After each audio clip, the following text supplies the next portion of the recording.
One of the things that strongman leaders do when they do get control of a country is they shut down independent media. They make it a crime, or they make it otherwise impossible for anybody to report or say or broadcast anything that is independent of the strongman or that is critical of the strongman.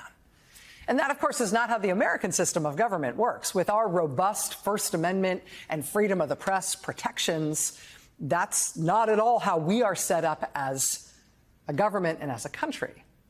But again, what's on the table from Republicans in this election is scrapping our system of government and instead doing it the strongman way instead. You say CBS should lose its license. Why? Sure. Well, I've never seen anything like it. The head of the FCC says we would never yank a license because a politician didn't like his or her coverage. Well, this isn't a politician. This is nothing. Wait a minute. Now, what we're doing is we're going to subpoena their records. 60 Minutes. No, I think 60 Minutes, I think it should be taken off the air, frankly.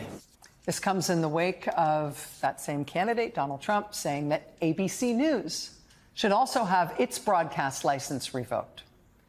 And it comes in the wake of that same candidate saying that this network, MSNBC and NBC News, should have its broadcast license revoked. And it comes on the heels of him saying that the head of Facebook should be put in prison. And it comes on the heels of him saying, just you wait to see what he's going to do to the New York Times. Wait until you see what I'm going to do to them. This is not normal American stuff. This isn't American at all. This is strongman, authoritarian form of government stuff, which our Constitution protects us from explicitly. I mean, what Trump is proposing to do here in America to the media is what Putin, of course, has already done in Russia. In Russia, it is state-controlled media only, and that's the case everywhere. You've got an authoritarian in charge. In Saudi Arabia, the state-controlled media there includes Al Arabiya TV. You get a handy reminder of the fact that it's state-controlled media if you watch any of their clips online. Trump loves Saudi Arabia, right? One of the many underreported things in the presidential campaign this year, I think, was that in the midst of our presidential campaign just this summer, Trump signed a deal to build Trump Tower Saudi Arabia in Jeddah in Saudi Arabia. That is a huge real estate deal. That is the Saudi government doling out a huge financial favor to Trump while he is in the middle of his presidential campaign. They are expecting, presumably, that if he does get back into the White House, that huge personal financial favor they just did him will still be fresh in his mind when it comes to making American policy, American government policy towards Saudi Arabia. The Saudi royal family, you will recall, also stuffed $2 billion, billion with a B, $2 billion into the pockets of Trump's son-in-law, Jared Kushner, as soon as he left the White House. The New York Times recently reporting that the Saudis have seen precisely zero return on that supposed investment in Jared Kushner. He's just kept all the money and skimmed out over $100 million in fees for himself while returning nothing to them, at least so far. But presumably that's because they're not expecting to be paid back by him. They're expecting to be paid back by the White House, by the American people. The Saudis don't seem to be all that eager to get any of that money back from old Jared because they know they'll get it back another way. From us. From policy at our expense to pay back the people who have paid him. So the Trump relationship with Saudi Arabia is very well oiled. Honestly, if you wanted to create like a kindergarten level textbook, one of those those books where the pages are cards, right? Cardstock. If you wanted to create a kindergarten level textbook to explain to a kindergartner what corruption is, right? This is how you might spell it out. Now, imagine your friend is running for president. Somebody gives your friend a huge, sweet business deal while he's running for president. And that same someone then gives your friend's family billions of dollars while he's running for president. C is for corruption. Your friend is corrupt, right? And then if it was like a good children's book, it would say, oh, but don't worry, this could never happen in the United States of America. Yeah, we'd have to update that textbook. But anyway, today, Al Arabiya, Saudi state-controlled media, posted a new interview with Donald Trump. And this new interview with Donald Trump, it was just published today, it got basically a zero pickup in the United States, which is kind of amazing, right? A presidential candidate interview gets zero pickup 2 weeks before Election Day.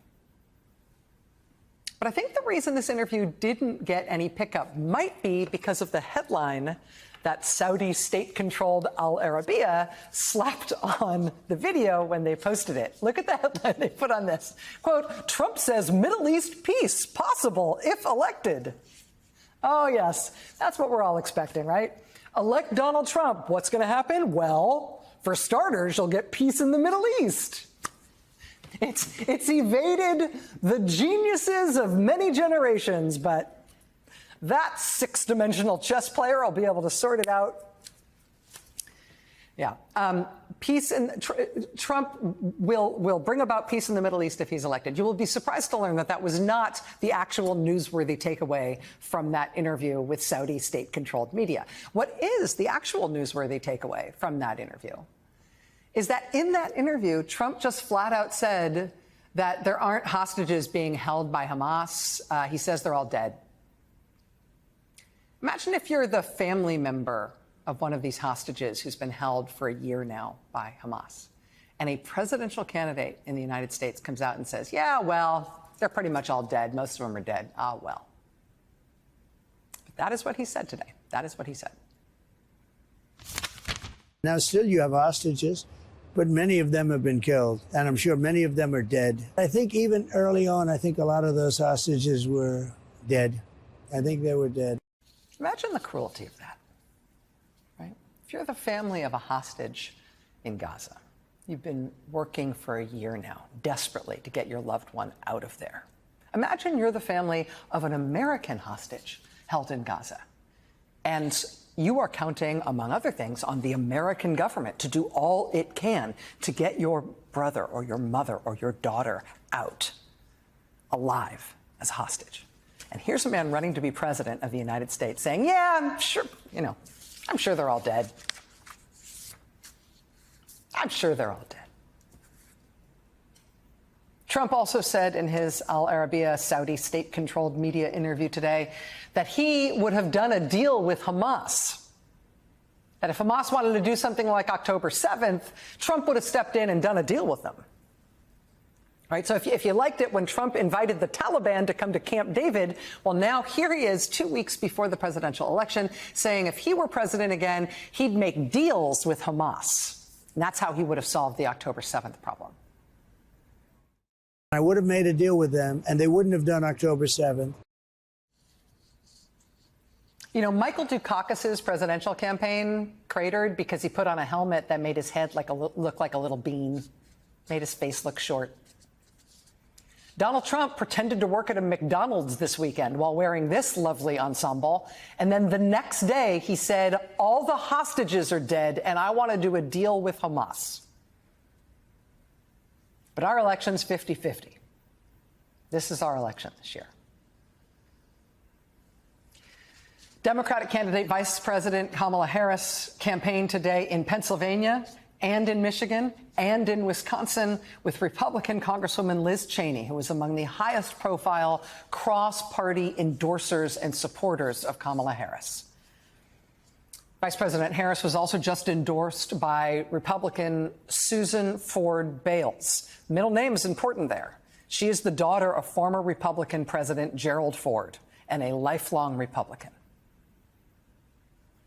On mainstream economic issues, which pundit world is always telling us is the bedrock of all normal election politicking. Last week, we talked about The Economist magazine going large this past week with its special report on the rip-roaring economy that the Biden-Harris administration is leaving in its wake. The Economist calling it literally the envy of the world.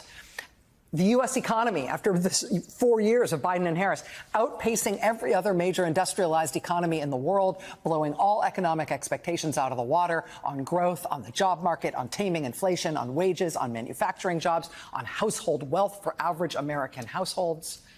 On top of that, entities like the Wall Street Journal now reporting on the fairly devastating economic expectations from Trump's policies. Economists telling the Journal in overwhelming numbers that Trump's policies will be terrible for inflation, terrible for the deficit, terrible for interest rates.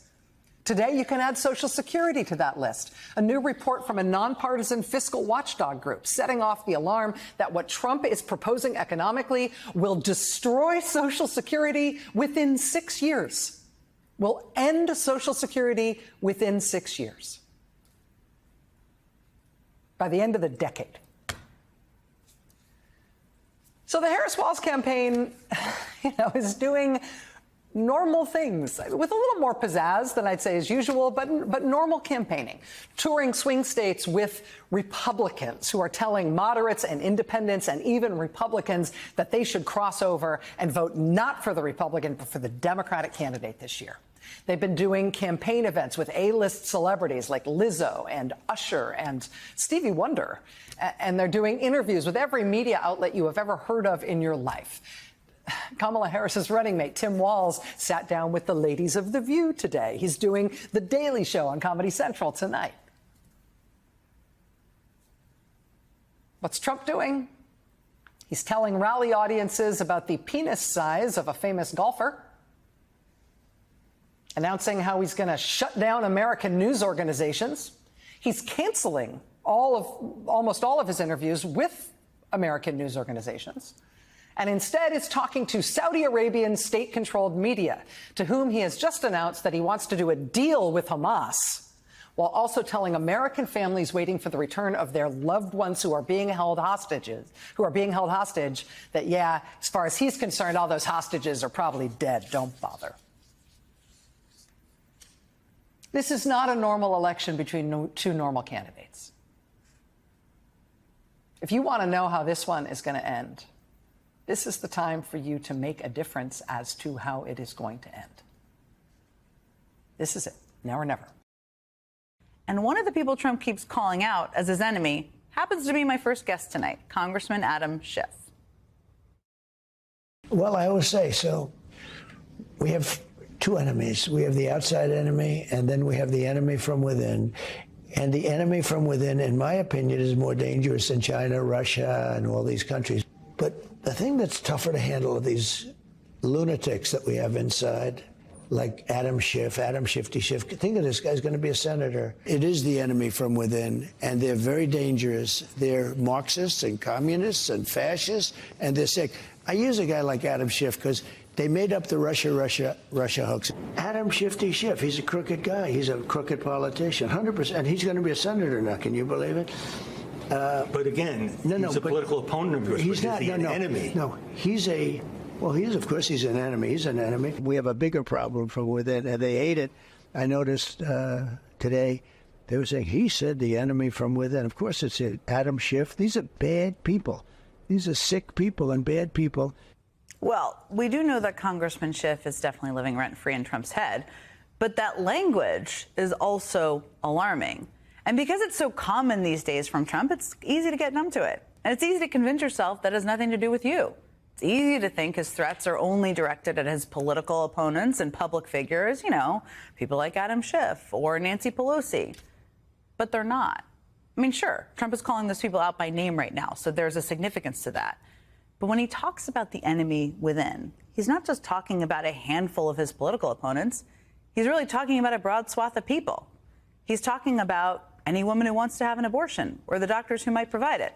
He's talking about immigrants vowing to launch the largest domestic deportation operation in American history, and even legal immigrants who Trump would denaturalize and deport to countries they barely know. He's talking about members of the LGBTQ+ community, like transgender Americans, running on rolling back their rights. He's talking about people who used to work for him, who dared to disagree with him, some of whom he has insinuated at times deserve execution. He's talking about journalists and elected officials and federal workers and schools and peaceful protesters and any rank-and-file voter who he deems a threat to his political ambitions. I mean, he's talking about so many Americans, and he may very well be talking about you. So I know when you hear these sound bites of Trump calling high-profile Democrats his enemy, it might be easy to tune out or think it won't really impact you, to think, that has nothing to do with me. But it's important to hear them within the full context of who he is and what he has said before. Because there's a very real possibility that it does impact you, or your sister, or your son, or your neighbor. And as unbelievable as it might sound, it's important to realize why Trump is saying this over and over again. He's saying it because he is trying to condition the American people ahead of his possible second term to think about his enemies as people who are bad, who are less than, who deserve to have their rights threatened. If you say something enough, people will eventually believe it, right? And if people believe it, then whatever happens to them, whatever he might do to punish them, will be okay. The Atlantic's Ann Applebaum put it like this, quote, "If you connect your opponents with disease, illness, and poisoned blood, if you dehumanize them as insects or animals, if you speak of squashing them or cleansing them as if they were pests or bacteria, then you can much more easily arrest them, deprive them of rights, exclude them, or even kill them. If they are parasites, they aren't human. If they are vermin, they don't get to enjoy freedom of speech or freedoms of any kind. And if you squash them, you won't be held accountable." That is what Trump is doing. That is his goal. And if you don't believe it, just listen to this from his running mate, J.D. Vance. He's asked about these enemies within comments.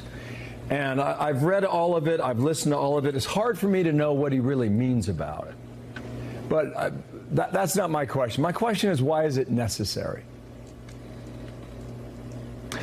Well, Bill, first of all, Donald Trump is unfiltered. I think this is one of the reasons why the campaign has gone well, is because he's not doing a basement campaign strategy. He's not just running on slogans. When people ask him questions, he speaks from the heart.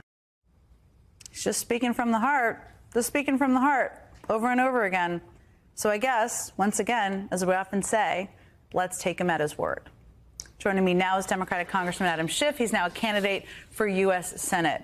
Congressman, it's great to see you. And I just wanted to start by asking you about today. As I just started saying, I think it's important to take a step back and realize the significance of the vice president, a Democratic nominee, sitting on the stage with Liz Cheney. You know them both well. What were you thinking when you were watching today? Well, just how remarkable a spectacle it is to see the two of them together, and not just Liz Cheney, but Dick Cheney as well, supporting a Democrat for president, Kamala Harris for president.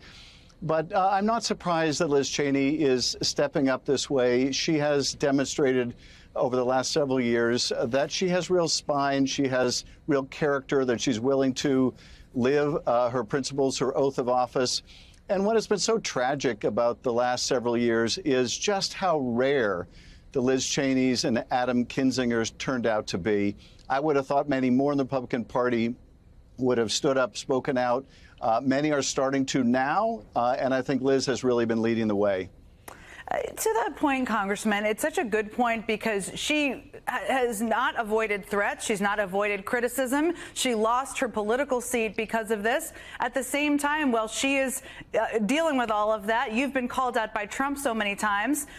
You're still out there publicly talking. And so my question to you is, why can't people like John Kelly, Jim Mattis, Mitt Romney, and others speak out? Is it fear? Is it something else? And are you disappointed? I am disappointed that more are not speaking out. There's, all of Bush world, really. George W. Bush and the, hundreds of people that were close to him and his administration that still could speak powerfully to the Republican Party and Republican base. They've chosen to remain silent. They don't want to get sullied by Donald Trump. They don't want to, take all of the kind of incoming sleaze from the Trump enablers. And while I can certainly understand that, our democracy is on the edge here. We have a candidate for president who's talking about unleashing the military against his domestic opponents. This is not the time to be squeamish. People need to stand up and be counted. And I hope more will follow the example of Liz Cheney and Dick Cheney. Yeah, no question about it. And there's some people who could do that. I mean, I just played several clips, I don't know if you saw, of Trump going after you by name. I know you've said you live rent-free in his head. I think that's fair. But are you ever afraid for yourself or your family? And how do you factor that in? Well, I think you have to be concerned when you have someone running for president who is singling you out as an enemy to be dealt with by the military, because that kind of crazy talk reaches people who are unwell. But look, I think the candidate himself is unwell. He seems increasingly unhinged, detached from reality in his conduct of his campaign, in his obscene references during his campaign, in his dancing instead of giving interviews on the campaign stage. So we're seeing a lot of very erratic behavior, which would be okay if it was your crazy grandpa, your crazy old grandpa.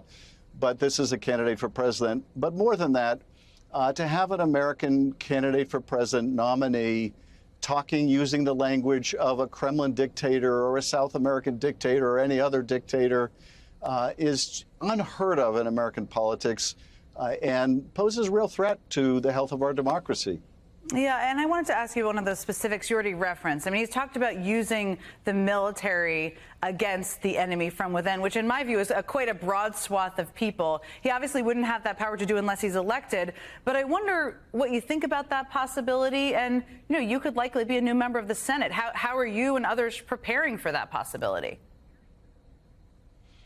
Well, I'm preparing for a Harris presidency, which I think is the most likely outcome, but is, of course, very close. And, should the worst happen and he once again have access to the levers of power, we're all going to have to do everything we can to defend our democracy and our institutions, because during the 4 years he had in office, he drummed out all the people of any independence or stature who might stand up to him and replaced them with utter sycophants. And he would start with the utter sycophants. But I think the point you made at the top is such an important one, Jen, that he may be singling out particular people or groups right now. He's moved on for the moment from smearing the Haitian community to going after me or Nancy Pelosi or others. But tomorrow there's no telling who it will be, what group it will be, whether he will encourage his enablers in state government or local government to turn after their local political opponents or people who are expressing themselves in criticism of their government or his policies. So this is I think, a danger to the whole country. And just what Harris has been pointing out, we need a president who will bring us together, not one who wants to cast anyone who disagrees with him as an enemy within. No question. And just so everybody, we're obviously watching the start of the event. We're going to bring that to everyone. We're going to listen to that in just a moment. But I wanted to ask, because I think everybody's tuning into this. We're just 15 days out from the election. Hopefully they're tuning in to kind of the Trump possibilities here, which is one of the reasons I love talking to you about it. And one of the things you've talked about is the fact that now the so-called guardrails Trump may have had during his first term won't be there. And I just wanted to play specifically with Congress as one of the things I think there isn't enough focus on. I wanted to play this exchange with House Speaker Mike Johnson when he was pressed yesterday about Trump rhetoric and then defended it. I mean, I've had colleagues in the House say he must be eliminated. He must be extinguished. He's literally talking about this stuff is over the top. Against Democrats. I mean, he's literally talking. No, he's not. No, yes, he is. No, he's not, Jake. No, he's not. No, he's talking about using the National Guard and the military to keep the peace in our streets. And I wanted to raise this because Trump needs enablers, right? He needs enablers within the White House, but also in Congress in order to do what he wants to do. And the January 6th committee and all of your work raised this issue extensively. So what should people understand from listening to that about, I guess, how far his party will let him go? Well, I think what people should understand, for Mike Johnson, who wants to remain Speaker, who feels that he needs Trump's support to remain Speaker, he will do anything, say anything. He will defend the indefensible. He will tell you what Donald Trump is saying is not what he is saying. He'll sacrifice everything. Robert Carroll, the historian, once said that power doesn't corrupt as much as it reveals. Well, it's revealing Mike Johnson to be who he is, someone desperate to be in power. It revealed Liz Cheney to be a person of great courage and conviction. But it revealed so many J.D. Vances, the people who once described Trump as a potential Hitler, a cultural opioid, as being utterly craven, now desperate to be on this unfit ticket. Congresswoman Alexandria Ocasio-Cortez has had enough of Jill Stein, the Green Party candidate for president. All you do is show up once every 4 years to speak to people who are justifiably pissed off, but you're just showing up once every 4 years to do that. You're not serious. You're not to me, it does not read as authentic. It reads as predatory. Donald Trump became president of the United States thanks to the Electoral College and Jill Stein. The votes that Jill Stein took from Hillary Clinton in key Electoral College states were enough to help Donald Trump win Michigan, Wisconsin, and Pennsylvania. Donald Trump is very grateful to Jill Stein. He says that he likes Jill Stein because she takes 100% of her votes from the Democratic candidate for president. And that's why the Harris for President campaign is now running this ad. Jill Stein, Green Party candidate for president. So why are Trump's close allies helping her? Stein was key to Trump's 2016 wins in battleground states. She's not sorry she helped Trump win. That's why a vote for Stein is really a vote for Trump. Jill Stein, I like her very much. You know why? She takes 100% from them. I'm Kamala Harris, and I approve this message. And the Democratic Party is running this ad about Jill Stein. You can tell a lot about a person by the company they keep. Like Jill Stein. Stein isn't sorry about swinging the 2016 election to Trump. And now she's being helped by MAGA allies and Trump's former lawyer. Longtime Klan leader David Duke endorsed her. And like Trump, she's cozied up to Vladimir Putin. Jill Stein, look at her friends. Because a vote for Stein is a vote for Trump.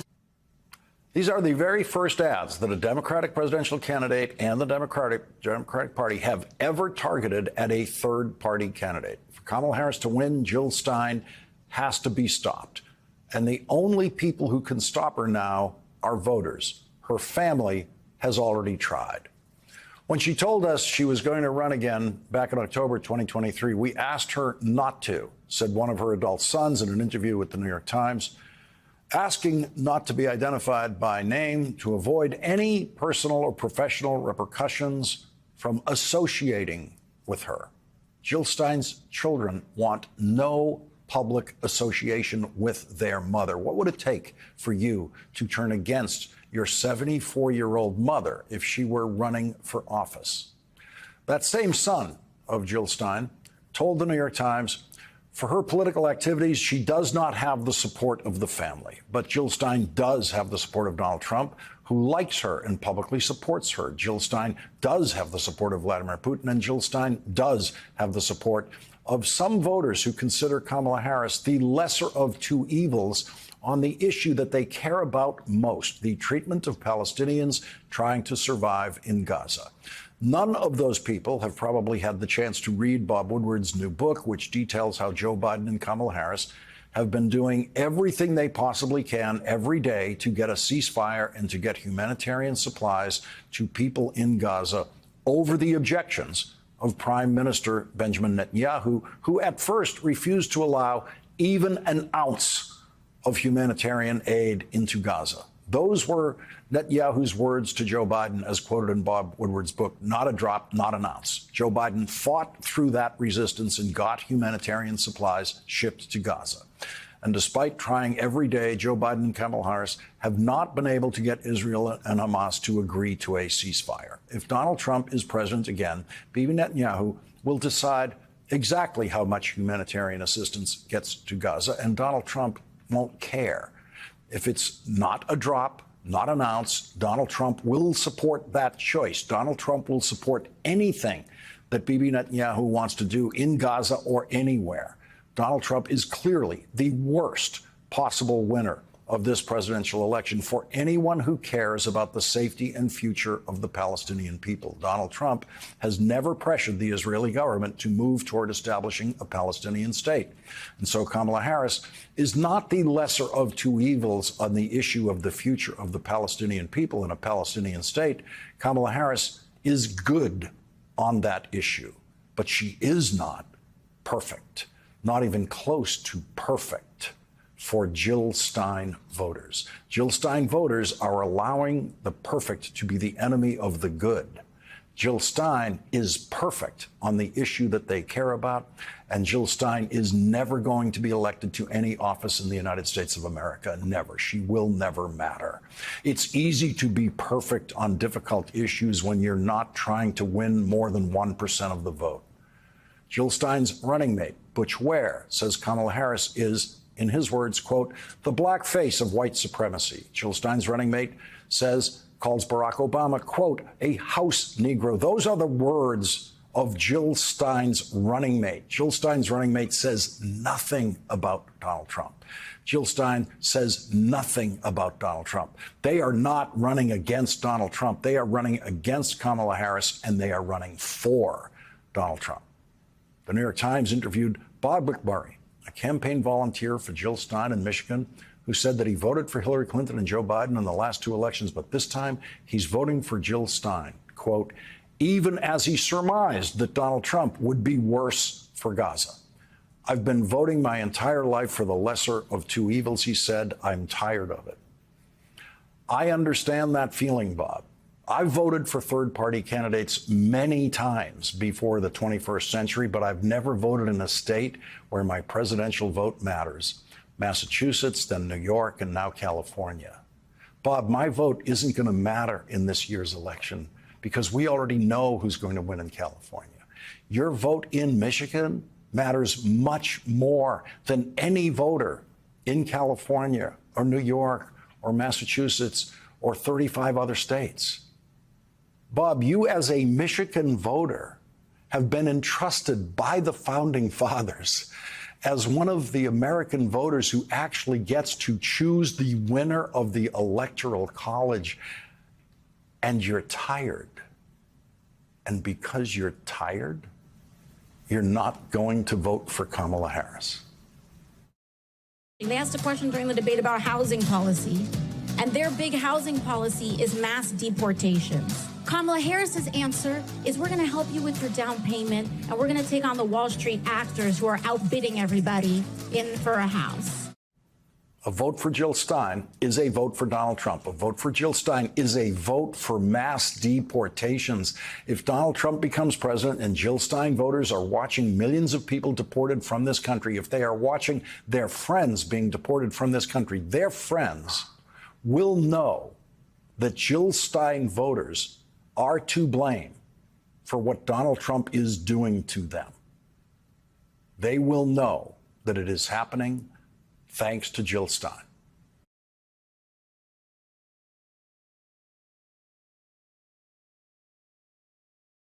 Tim Miller, let me start with you on the Arnold Palmer of all this. This is the Palm Beach Post reporting on Arnold Palmer's daughter. And what Arnold Palmer's daughter says Arnold Palmer would think of Donald Trump today. Quote, I think he'd cringe. Quote, my dad didn't like people who act like they're better than other people, Peg Palmer said. Quote, he had no patience for people who are dishonest and cheat. My dad was disciplined. He wanted to be a good role model. He was appalled by Trump's lack of civility and what he began to see as Trump's lack of character. Peg Palmer recalls one moment when her father saw Trump on television during the 2016 presidential campaign. Quote, one moment stands out in my mind, she said. My dad and I were home in Latrobe. He died in September, so this was before the election. The television was on, Trump was talking, and my dad made a sound of disgust, like or ugh, like he couldn't believe the arrogance and crudeness of this man, who was the nominee of the political party that he believed in. Then he said, quote, he's not as smart as we thought he was, and walked out of the room. What would my dad think of Donald Trump today? I think he'd cringe. Let me show you this also before we deal with Arnold Palmer, because it has some significance in terms of what the Trump base thinks they're getting with Donald Trump. Here's CNN interviewing. This is Jake Tapper's interview with Speaker Mike Johnson, who's simply put on the spot about Trump's public closing argument. Is this really the closing message you want voters to hear from Donald Trump? Stories about Arnold Palmer's penis? Well, listen, I think that the headline that I read about the rally in Pennsylvania yesterday was the big question, and it's the one that Kamala Harris has not been able or willing to answer, and that is, are you better off now than you were under the Trump administration 4 years ago? Why is he talking about Arnold Palmer's penis in front of Pennsylvania voters? Jake, you seem to like that line a lot. Let me tell you that Donald Trump is doing rallies nonstop around the country. Let me just say something. I don't want to be talking about this. Right. Donald Trump is out there saying it is. But you continue to. Let's talk about. Because you won't. Wait a minute. Hold on. You won't address it. He is out there talking to. No, I'll address it. Let me answer it. Okay, don't say it again. We don't have to say it. I get it. There's lines in a rally. When President Trump is at a rally, sometimes he'll speak for 2 straight hours. You're questioning his stamina, his mental acuity. Joe Biden couldn't do that for 5 minutes. That's how you started this segment. You said, what if Biden was in a rally like that? He couldn't fill the room. Donald Trump does. You know why? Because they see him as a change agent, and they understand he has a record of performance. So, I mean, I didn't realize Mike Johnson also can't get over that Joe Biden, for the good of the party and the good of our democracy, is off the ticket. Clearly, he's in that category. But the reason it's important, even to the Trump voter, is because he is waving a red flag in front of the country in these final 16 days, saying, look how batshit crazy I can be. And to Vaughn's very important, very substantive reporting, he can make 30 of 50 Trump voters believe he won a state he lost by 5 million votes. And so the reason this is important is if you've already voted for Trump, I think God will forgive you. But if you haven't made that mistake yet, he's making a fool of you. He's making a fool of you, and he thinks you want to hear him weave, as he says, and talk about Arnold Palmer's penis as a metaphor for his virility. But again, I was in a sorority, and the only men who ever talk about the size of anyone's penis are the ones who are projecting some insecurity about their own. So here we are, 16 days to go, and this is Donald Trump's message to his base. Yeah, I think there are two elements of this that I think are really important, Nicole. I agree with what you said there. One is just like this notion of manhood, and this is important in the final days of the campaign because both campaigns are saying they're speaking to younger men, and I think that's a swing demographic.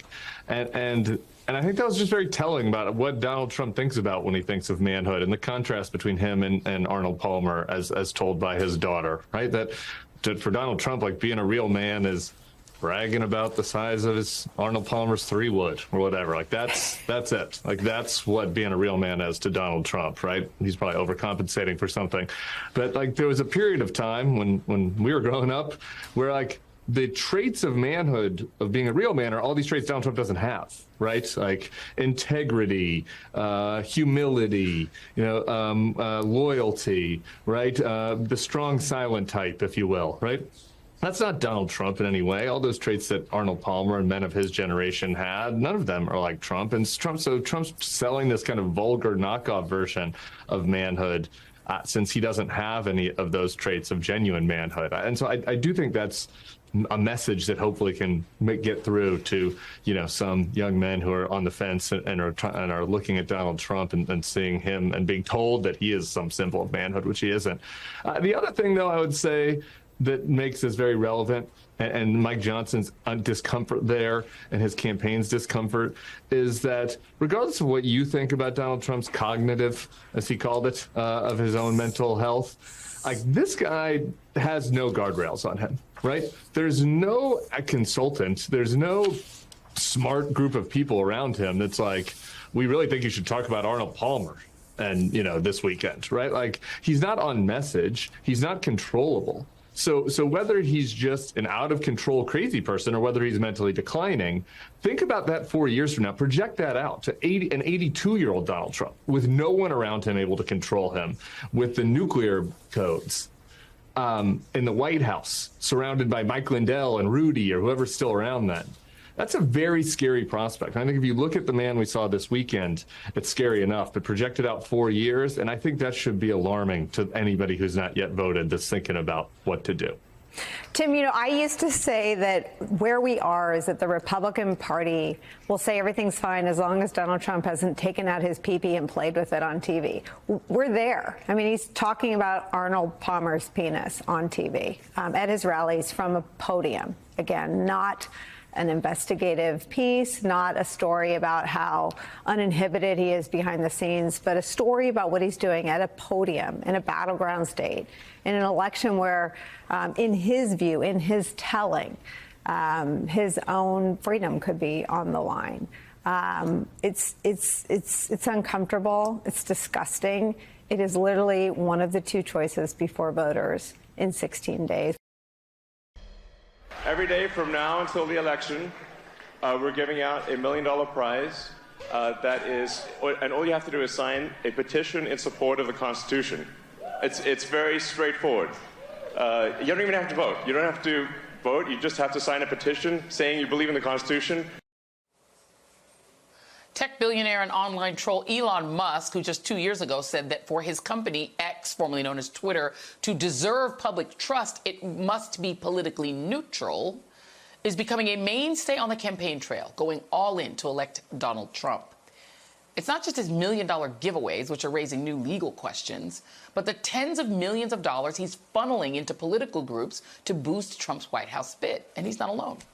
In fact, he's among 3 of the world's wealthiest people, helping to prop up Trump alongside conservative donor Miriam Adelson and packaging magnate Richard Uihlein, who combined have donated nearly $220 million to groups backing Trump during just the most recent 3-month period tracked by the Federal Election Commission. We can thank the Supreme Court's 2010 Citizens United decision for allowing that one. And as columnist David Rothkopf writes, it's understandable why we may be seeing this billionaire coup trying to buy our democracy. Quote, a billionaire presidential candidate wins the support of the super rich by promising them the one thing that matters to them, more wealth. He will cut taxes. He will eliminate regulations. More corporate revenues will make it to the bottom line, and under Trump, they can keep more and more of it. These billionaires truly don't care about anything else. And as much as Trump would like voters to believe through his crazy stunts like the one at McDonald's over the weekend that he cares about the little guy, there truly is only one group of people Trump actually cares about and who would wield the real power in a second Trump administration. Billionaires like Elon Musk. David Rothkopf joins me now. He's a columnist for the Daily Beast and host of the Deep State Radio podcast. I want to show you, and this is something that I think people don't even remember when they look at how wacky Elon Musk is. U.S. agencies that Elon Musk has a stake in, because his presidency would give them huge power over literal federal agencies. This guy is a massive federal contractor. And we have a chart here. We have like a graphic to show you just how many federal contracts this man has. It's actually frightening to me, David. When I saw it, it was shocking to me. Can we put it up? This is 3. This is element 3. Do we have it?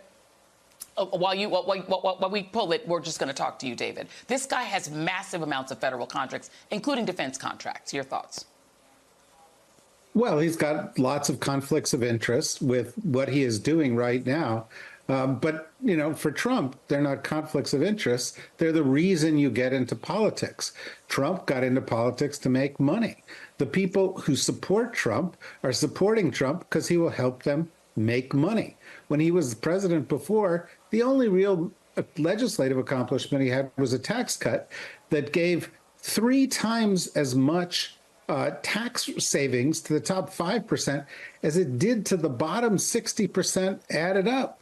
That's what he does. Remember, a few months ago, he was in front of a bunch of oil execs. And he said, well, look, if you give me $1 billion, I'll get rid of all those regulations that you don't want. This is all transactional. Everything for him is transactional, and it is for Musk, and it is for those other donors. And, you know, you've got this very bizarre situation.